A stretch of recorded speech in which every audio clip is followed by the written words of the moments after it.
إن في خلق السماوات والأرض واختلاف الليل والنهار والفلك التي تجري في البحر بما ينفع الناس وما أنزل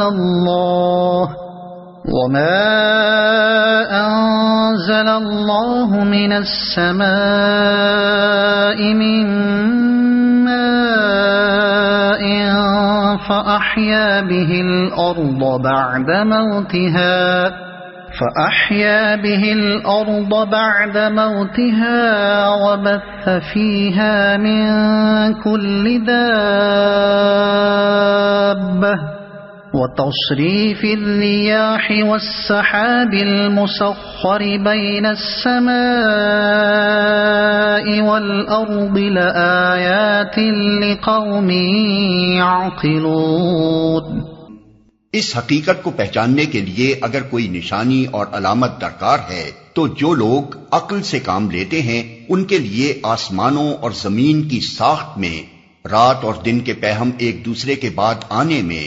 ان کشتیوں میں جو انسان کے نفع کی چیزیں لیے ہوئے دریاؤں اور سمندروں میں چلتی پھرتی ہیں، بارش کے اس پانی میں جسے اللہ اوپر سے برساتا ہے، پھر اس کے ذریعے سے زمین کو زندگی بخشتا ہے اور اپنے اسی انتظام کی بدولت زمین میں ہر قسم کی جاندار مخلوق کو پھیلاتا ہے، ہواؤں کی گردش میں اور ان بادلوں میں جو آسمان اور زمین کے درمیان تابع فرمان بنا کر رکھے گئے ہیں، بے شمار نشانیاں ہیں۔ یعنی اگر انسان کائنات کے اس کارخانے کو جو شب و روز اس کی آنکھوں کے سامنے چل رہا ہے محض جانوروں کی طرح نہ دیکھے، بلکہ عقل سے کام لے کر اس نظام پر غور کرے اور ضد یا تعصب سے آزاد ہو کر سوچے، تو یہ آثار جو اس کے مشاہدے میں آ رہے ہیں اس نتیجے پر پہنچانے کے لیے بالکل کافی ہیں کہ یہ عظیم الشان نظام ایک ہی قادر مطلق حکیم کے زیر فرمان ہے۔ تمام اختیار و اقتدار بالکل اسی ایک کے ہاتھ میں ہے، کسی دوسرے کی خود مختارانہ مداخلت یا مشارکت کے لیے اس نظام میں ذرہ برابر کوئی گنجائش نہیں۔ لہذا فی الحقیقت وہی ایک خدا تمام موجودات عالم کا خدا ہے، اس کے سوا کوئی دوسری ہستی کسی قسم کے اختیارات رکھتی ہی نہیں کہ خدائی اور الوہیت میں اس کا کوئی حصہ ہو۔ وَمِنَ النَّاسِ مَن يَتَّخِذُ مِن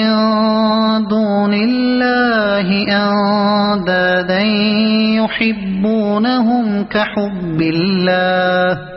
وَالَّذِينَ آمَنُوا أَشَدُّ حُبًّا لِلَّهِ وَلَوْ يَرَى الَّذِينَ ظَلَمُوا إِذْ يَرَوْنَ الْعَذَابَ أَنَّ الْقُوَّةَ لِلَّهِ جَمِيعًا وَأَنَّ اللَّهَ شَدِيدُ الْعَذَابِ۔ مگر وحدت خداوندی پر دلالت کرنے والے ان کھلے کھلے آثار کے ہوتے ہوئے بھی کچھ لوگ ایسے ہیں جو اللہ کے سوا دوسروں کو اس کا ہمسر اور مد مقابل بناتے ہیں، اور ان کے ایسے گرویدہ ہیں جیسے اللہ کے ساتھ گرویدگی ہونی چاہیے، حالانکہ ایمان رکھنے والے لوگ سب سے بڑھ کر اللہ کو محبوب رکھتے ہیں۔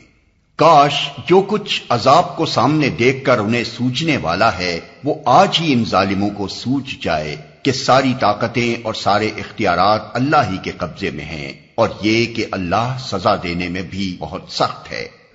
کچھ لوگ ایسے ہیں جو اللہ کے سوا دوسروں کو اس کا ہمسر اور مد مقابل بناتے ہیں،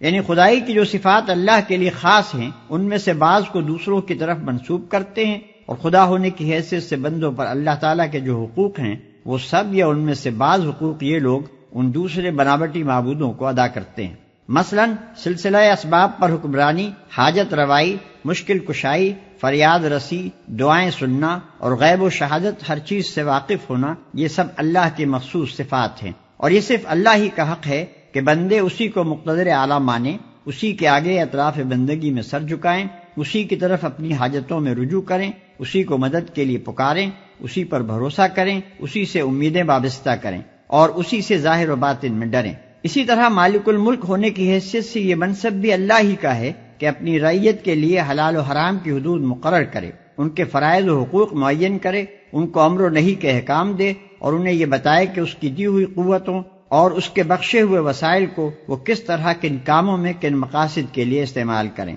اور یہ صرف اللہ کا حق ہے کہ بندے اس کی حاکمیت تسلیم کریں، اس کے حکم کو منبع قانون مانیں، اسی کو امر و نہی کا مختار سمجھیں، اپنی زندگی کے معاملات میں اس کے فرمان کو فیصلہ کن قرار دیں اور ہدایت و رہنمائی کے لیے اسی کی طرف رجوع کریں۔ جو شخص خدا کی ان صفات میں سے کسی صفت کو بھی کسی دوسرے کی طرف منسوب کرتا ہے اور اس کے ان حقوق میں سے کوئی ایک حق بھی کسی دوسرے کو دیتا ہے، وہ دراصل اسے خدا کا مد مقابل اور ہمسر بناتا ہے۔ اور اسی طرح جو شخص یا جو ادارہ ان صفات میں سے کسی صفت کا مدعی ہو اور ان حقوق میں سے کسی حق کا انسانوں سے مطالبہ کرتا ہو، وہ بھی دراصل خدا کا مد مقابل اور ہمسر بنتا ہے، خواہ زبان سے خدائی کا دعویٰ کرے یا نہ کرے۔